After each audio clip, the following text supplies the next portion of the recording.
नमस्कार दोस्तों, आज के इस वीडियो में रीजनिंग के 10 अति महत्वपूर्ण प्रश्नों को सॉल्व करेंगे जो आने वाली सभी प्रतियोगिता परीक्षाओं के लिए महत्वपूर्ण है। अगर आप किसी भी कॉम्पिटिटिव एग्जाम की तैयारी कर रहे हैं दोस्तों, किसी भी गवर्नमेंट एग्जाम की तैयारी कर रहे हैं तो ये वीडियो आपके लिए काफ़ी इंपॉर्टेंट है।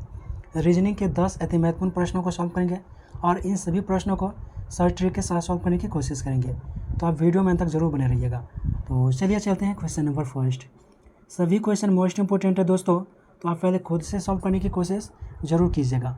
वीडियो को पॉज करके पहले खुद से सॉल्व करने की कोशिश कीजिएगा और वीडियो के अंत में कमेंट बॉक्स में बताइएगा कि इन सभी प्रश्नों में से आप खुद से कितने प्रश्नों को सही आंसर दे पाए हैं। देखिए क्वेश्चन नंबर फर्स्ट क्या कहता है, निम्नलिखित संख्या श्रृंखला में प्रश्नवाचक चिन्ह के स्थान पर क्या आएगा। ये जो संख्या श्रृंखला दिया गया है ये किस प्रकार से दिया गया है और इस प्रश्न चिन्ह के स्थान पर कौन सी संख्या आएगी ये ज्ञात करना है। ये जो श्रृंखला दिया गया है ये किसी एक नियम के फॉलो करके दिया गया है, उसी नियम के अनुसार आगे कौन सी संख्या आएगी ये ज्ञात करना है।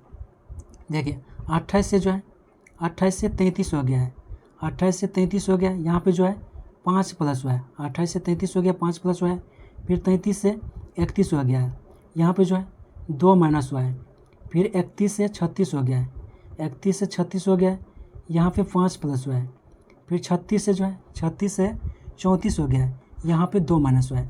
देखिए पहले 5 प्लस हुआ है फिर 2 माइनस हुआ है, 5 प्लस हुआ है 2 माइनस हुआ है, तो आगे जो हो जाएगा 5 प्लस हो जाएगा, आगे 5 प्लस हो जाएगा।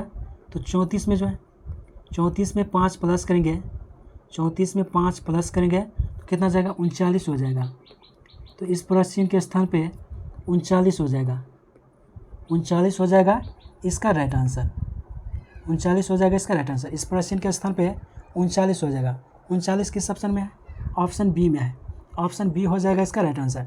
देखिए पहले 5 प्लस हुआ है फिर 2 माइनस हुआ है, फिर 5 प्लस हुआ है 2 माइनस हुआ है, इसी प्रकार से श्रृंखला चलता है। तो आगे जो हो जाएगा 5 प्लस हो जाएगा, तो 34 में 5 प्लस करेंगे तो 39 हो जाएगा, तो 39 हो जाएगा इसका राइट आंसर, ऑप्शन बी हो जाएगा इसका राइट आंसर। तो मैं उम्मीद करता हूँ दोस्तों कि ये क्वेश्चन आप अच्छे तरह से समझ गए होंगे और आपको कभी भी इस तरह के क्वेश्चन एग्जाम में आएगा तो आप आसानी से सॉल्व कर पाएंगे। चलिए देखते हैं अगले क्वेश्चन को। यदि एग्जामिनेशन शब्द को 89123416 के रूप में लिखा जाता है तो 456354 कौन से शब्द को बताएगा। देखिए क्या कहता है, यदि एग्जामिनेशन शब्द को 89123416 के रूप में लिखा जाता है तो 456354 कौन से शब्द को बताएगा। 456354, देखिए 456354, देखिए 4 है, यहाँ पे जो है 4 है और यहाँ पे इसमें लास्ट में 4 है और इसमें भी लास्ट में जो है इसमें लास्ट में n है, यानी कि 4 को जो है 4 को n लिखा गया है, तो 4 को n लिखेंगे। फिर 5, इसमें जो है लास्ट से दूसरे नंबर पे 5 है और इसमें लास्ट से दूसरे नंबर पे O है, तो 5 को O लिखेंगे, 5 को O लिखा गया है तो 5 को O लिखेंगे। फिर 6, देखिए लास्ट से जो है लास्ट से चौथे नंबर पे 6 है और इसमें लास्ट से चौथे नंबर पे T है, तो 6 को जो है T लिखेंगे, 6 को T लिखेंगे। फिर 3 जो है लास्ट से तीसरे नंबर पे 3 है और इसमें लास्ट से तीसरे नंबर पे I है, तो 3 को I लिखेंगे, 3 को I लिखेंगे। फिर 5, दूसरे नंबर पे लास्ट से दूसरे नंबर पे 5 है और इसमें लास्ट से दूसरे नंबर पे O है, तो 5 को O लिखेंगे, 5 को O लिखा गया है। फिर 4 है, लास्ट से जो है लास्ट में 4 है और इसमें लास्ट में N है, तो 4 को N लिखा गया है, तो 4 को N लिखेंगे। तो 456354 को NOTION लिखेंगे, NOTION किस ऑप्शन में है, ऑप्शन सी में है, ऑप्शन सी हो जाएगा इसका राइट आंसर। चलिए अगले क्वेश्चन को देखते हैं। नीचे दिए गए विकल्पों में से लुप्त अंक ज्ञात कीजिए। देखिए इसमें लुप्त अंक कहाँ पे है, यहाँ पर है, तो इस प्रश्न के स्थान पे कौन सी संख्या भरी जाएगी ये ज्ञात करना है। जिस प्रकार से इसमें और इसमें दिया गया है उसी प्रकार से इसमें भी होना चाहिए। देखिए अगर इन दोनों को जोड़ते हैं, अगर इन दोनों को जोड़ेंगे तो जोड़ने से ज़्यादा हो जाएगा, जोड़ने से नहीं हो पाएगा। देखिए अगर इन दोनों को स्क्वायर करके प्लस करते हैं, 3 तिया 9, 9 और 4 चौके 16, 9 और 16 को प्लस करेंगे तो 25 हो जाएगा, 25 हो जाएगा। और 25 जो है 25 किसका स्क्वायर है, 25 जो है 5 का स्क्वायर है, यहाँ पे 5 लिखा गया है। फिर 12 को स्क्वायर करेंगे, 5 को स्क्वायर करेंगे तो 25, 5 का स्क्वायर करेंगे तो 25, और फिर 12 का स्क्वायर करके जोड़ देंगे। 12 का स्क्वायर 144, और इन दोनों को जोड़ेंगे तो 169 हो जाएगा। और 169 जो है ये 169 13 का स्क्वायर है। ठीक इसी प्रकार यहाँ पे खाली स्थान है, यहाँ पे खाली स्थान है, और ये 17 जो है, 17 का स्क्वायर कितना होता है, 17 का स्क्वायर जो है 289, 17 का स्क्वायर 289, और 15 का स्क्वायर 225। 17 के स्क्वायर में से 15 का स्क्वायर माइनस करेंगे, 225 माइनस करेंगे, कितना हो जाएगा, ये हो जाएगा 4 और ये 6, यानी कि 64 हो जाएगा, 64 हो जाएगा। और 64 जो है, 64 किसका स्क्वायर है, 8 का स्क्वायर है, तो इस प्रश्न के स्थान पे 8 हो जाएगा। 8 का स्क्वायर और 15 का स्क्वायर करेंगे तो 17 हो जाएगा, 17 का स्क्वायर हो जाएगा। 8 का स्क्वायर 64, 8 का स्क्वायर 64, और 15 का स्क्वायर कितना, 225, 225, और इन दोनों को प्लस करेंगे तो 289 हो जाएगा। इन दोनों को प्लस करेंगे तो 289 हो जाएगा। और 289 जो है, 289 17 का स्क्वायर है, तो इस प्रश्न के स्थान पे 8 हो जाएगा, 8 हो जाएगा, 8 हो जाएगा इसका राइट आंसर। 8 किस ऑप्शन में है, ऑप्शन बी में है, ऑप्शन बी हो जाएगा इसका राइट आंसर। तो मैं उम्मीद करता हूँ दोस्तों कि ये भी क्वेश्चन आप अच्छे तरह से समझ गए होंगे, और आपको कभी भी इस तरह के क्वेश्चन एग्जाम में आएगा तो आप आसानी से सॉल्व कर पाएंगे। चलिए देखते हैं अगले क्वेश्चन को। यदि प्लस का अर्थ भाग, भाग का अर्थ माइनस, माइनस का अर्थ गुना, गुना का अर्थ प्लस हो तो समीकरण का मान कितना होगा। देखिए क्या कहता है, यदि प्लस का अर्थ भाग, भाग का अर्थ माइनस, माइनस का अर्थ गुना, गुना का अर्थ प्लस हो तो समीकरण का मान कितना होगा। देखिए 12 है, 12 है तो 12 लिखेंगे। फिर यहाँ पे जो है प्लस है, प्लस है तो प्लस के स्थान पे प्लस नहीं दे करके प्लस का अर्थ क्या कहता है, प्लस का अर्थ जो कहता है, प्लस का अर्थ कहता है भाग, तो यहाँ पे भाग का सिंबल दे देंगे, यहाँ पे जो है भाग का सिंबल दे देंगे। और फिर 6, यहाँ पे जो है भाग है, भाग का अर्थ क्या कहता है, भाग का अर्थ जो कहता है माइनस, यहाँ पे माइनस देंगे। और फिर 3, यहाँ पे फिर माइनस है, माइनस का अर्थ क्या कहता है, माइनस का अर्थ कहता है गुना, तो यहाँ पे गुना देंगे। और फिर 2, फिर यहाँ पे गुना है, गुना का अर्थ क्या कहता है, गुना का अर्थ कहता है प्लस, तो यहाँ पे प्लस हो जाएगा। और 8, अगर इसको सॉल्व करेंगे तो सबसे पहले जो आ जाएगा ये भाग का क्रिया हो जाएगा, 12 में 6 से डिवाइड करेंगे तो 2 हो जाएगा, 12 में 6 से डिवाइड करेंगे तो 2 हो जाएगा। और फिर माइनस 3 को 2 से गुना करेंगे तो 3 दूना 6, और प्लस 8, प्लस 8।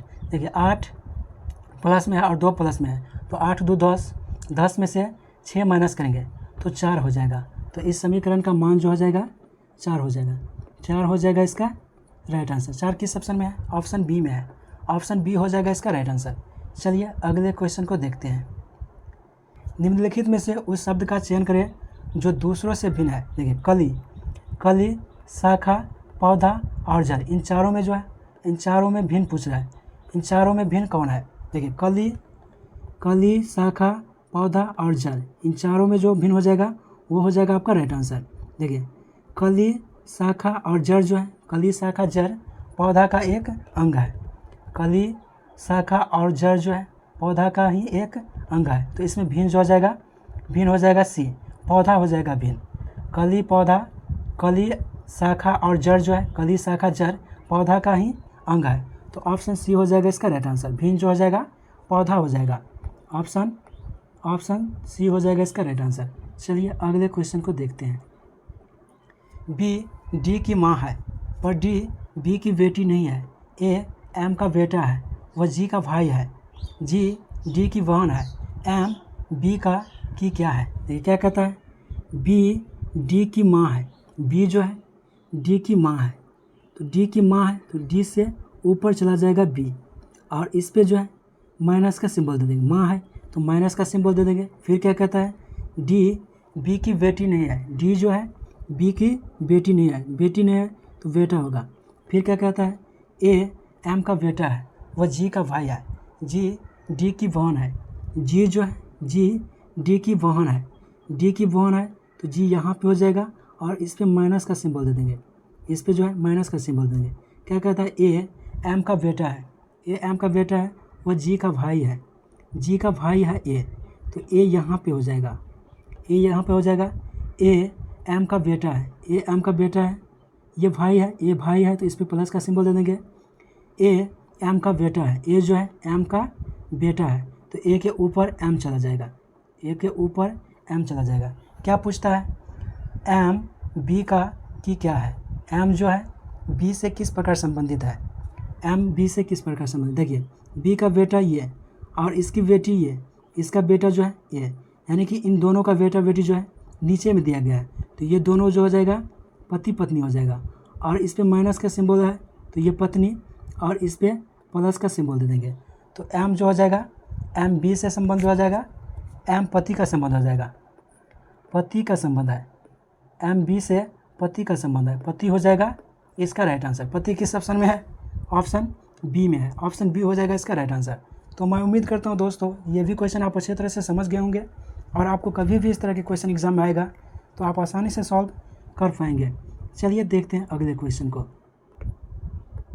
दी गई आकृति में कितने वर्ग हैं, ये जो आकृति दी गई है इसमें टोटल वर्ग की संख्या ज्ञात करना है।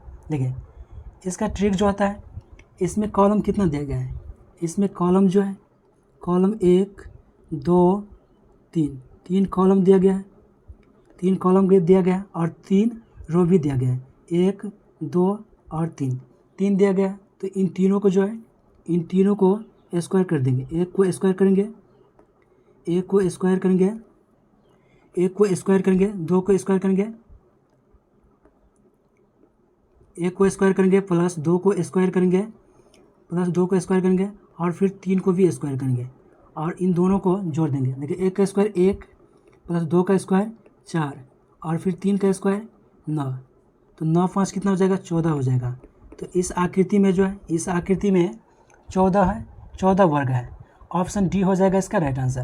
देखिए जब भी इस प्रकार के क्वेश्चन आपको मिले तो इसमें देखना है कि बराबर अगर बराबर रो और कॉलम की संख्या दिया गया है तो इस प्रकार से आप बहुत ही कम समय में सॉल्व कर सकते हैं। जितना रो दिया गया है और जितना कॉलम दिया गया है उसके स्क्वायर को आपस में प्लस कर देंगे। तो 1 का स्क्वायर 1, 2 का स्क्वायर 4 और 3 का स्क्वायर 9, इन सबको जोड़ेंगे तो 14 हो जाएगा। तो इसमें जो है इस आकृति में टोटल 14 वर्ग है, ऑप्शन डी हो जाएगा इसका राइट आंसर।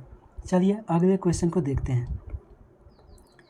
जब दर्पण को निम्नांकित चित्र के अनुसार XY पर रखा जाता है तो दिए गए संयोजन का सही दर्पण प्रतिबिंब चयनित कीजिए। देखिए क्या कहता है, जब दर्पण को निम्नांकित चित्र के अनुसार XY पर रखा जाता है। देखिए XY जो है XY ये दर्पण है तो इसका दर्पण प्रतिबिंब किस प्रकार से बनेगा ये आपको बताना है। देखिए दर्पण प्रतिबिंब जो होता है ये जो 2 जो है ये इस साइड चला जाएगा और ये K जो है ये इस साइड हो जाएगा, तो 2 हो जाएगा इस साइड और K हो जाएगा इस साइड और K जो हो जाएगा इस प्रकार से हो जाएगा और 2 जो है 2 इस प्रकार से हो जाएगा, 2 इस प्रकार से हो जाएगा और K इस प्रकार से ऑप्शन ए में दिया गया है और 2 जो है ऑप्शन 2 भी ऑप्शन इसमें दिया गया है, ऑप्शन सी में भी K इस प्रकार से दिया गया है और 2 भी इसी प्रकार से दिया गया है, ऑप्शन बी में नहीं दिया गया तो ऑप्शन बी गलत हो जाएगा, ऑप्शन डी भी गलत हो जाएगा, इस प्रकार से नहीं दिया गया है। और इन दोनों में देखना है इन दोनों में डिफरेंट कौन है, तो इन दोनों में डिफरेंट जो है 6 का डिफरेंट है और जे का डिफरेंट है, तो जे जो है इसमें जे हो जाएगा इसी प्रकार से जे हो जाएगा और 6 जो हो जाएगा 6 हो जाएगा इस प्रकार से, 6 इस प्रकार से हो जाएगा और इस प्रकार से जो दिया गया है इस प्रकार से ऑप्शन ए में दिया गया है, तो ऑप्शन ए हो जाएगा इसका राइट आंसर। तो मैं उम्मीद करता हूं दोस्तों कि ये भी क्वेश्चन आप अच्छे तरह से समझ गए होंगे और आपको कभी भी इस तरह के क्वेश्चन एग्जाम में आएगा तो आप आसानी से सॉल्व कर पाएंगे। चलिए देखते हैं अगले क्वेश्चन को। वक्तव्य, देखिए क्या कहता है वक्तव्य में क्या कहता है, किसी शिक्षित व्यक्ति के जीवन मूल अशिक्षित व्यक्ति से भिन्न होंगे। फिर पूर्वानुमान में क्या कहता है, पूर्वानुमान फर्स्ट में कहता है शिक्षा का प्रभाव किसी व्यक्ति के जीवन मूल पर पड़ता है। फिर सेकेंड में कहता है एक अशिक्षित व्यक्ति के कोई मूल नहीं होंगे। देखिए वक्तव्य फर्स्ट में जो कहता है किसी शिक्षित व्यक्ति के जीवन मूल अशिक्षित व्यक्ति से भिन्न होंगे। फिर पूर्वानुमान में जो कहता है शिक्षा का प्रभाव किसी व्यक्ति के जीवन मूल पर पड़ता है, तो ये सही हो जाएगा। शिक्षा का प्रभाव जो है वक्तव्य में जो कहता है, वक्तव्य में कहता है किसी शिक्षित व्यक्ति के जीवन मूल अशिक्षित व्यक्ति से भिन्न होंगे, तो ये हम कह सकते हैं कि शिक्षा का प्रभाव किसी व्यक्ति के जीवन मूल्य पर पड़ता है। तो ये सही हो जाएगा। और सेकेंड में जो है पूर्वानुमान सेकेंड में है, एक अशिक्षित व्यक्ति के कोई मूल्य नहीं होंगे। ये तो बिल्कुल भी नहीं कहता है, तो ये गलत हो जाएगा, ये गलत हो जाएगा। तो पूर्वानुमान फर्स्ट जो है सही हो जाएगा। ऑप्शन ए में जो दिया गया है फर्स्ट और सेकेंड दोनों ही अंतर्निहित है, ये गलत हो जाएगा। सेकेंड नहीं, सेकेंड गलत है। इसमें कहता है केवल फर्स्ट अंतर्निहित है, तो ये सही हो जाएगा। फर्स्ट जो है सही है, केवल सेकेंड अंतर्निहित है, ये तो बिल्कुल गलत है, तो ये गलत हो जाएगा, ये गलत हो जाएगा। फिर डी में जो कहता है न फर्स्ट और न ही सेकेंड अंतर्निहित है, सेकेंड जो है गलत है और फर्स्ट सही है, तो ये भी गलत हो जाएगा। तो ऑप्शन बी सही हो जाएगा। इसमें जो है फर्स्ट में क्या कहता है, वक्तव्य में जो कहता है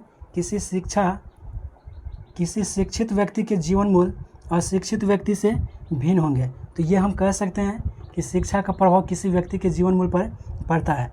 तो पूर्वानुमान फर्स्ट जो हो जाएगा सही हो जाएगा। ऑप्शन बी हो जाएगा इसका राइट आंसर, ऑप्शन बी हो जाएगा इसका राइट आंसर। चलिए अगले क्वेश्चन को देखते हैं। उस वेन आरेख का चयन कीजिए जो निम्नलिखित वर्गों के बीच के संबंध का सबसे अच्छा चित्रण करता है। क्या कहता है, उस वेन आरेख का चयन कीजिए जो निम्नलिखित वर्गों के बीच के संबंध का सबसे अच्छा चित्रण करता है। फल सेब सब्जी का वेन आरेख किस प्रकार से बनेगा, इन चारों ऑप्शनों में से आपको बताना है, इन चारों ऑप्शनों में से आपको बताना है। देखिए फल है तो फल के लिए एक गोला बनाएंगे, फिर एक गोला बनाएंगे सेब के लिए, लेकिन इसके अंदर बनाएंगे क्योंकि सेब जो है सेब एक फल है। और एक गोला बनाएंगे सब्जी के लिए, ये बनाएंगे अलग में, सब्जी अलग है। देखिए एक गोला बनाएंगे फल के लिए, एक गोला फल के लिए बनाएंगे, एक गोला बनाएंगे सेब के लिए लेकिन फल के अंदर बनाएंगे, और एक गोला बनाएंगे सब्जी के लिए, ये भी अलग बनाएंगे क्योंकि सेब और फल और सब्जी जो है ये दोनों अलग अलग है।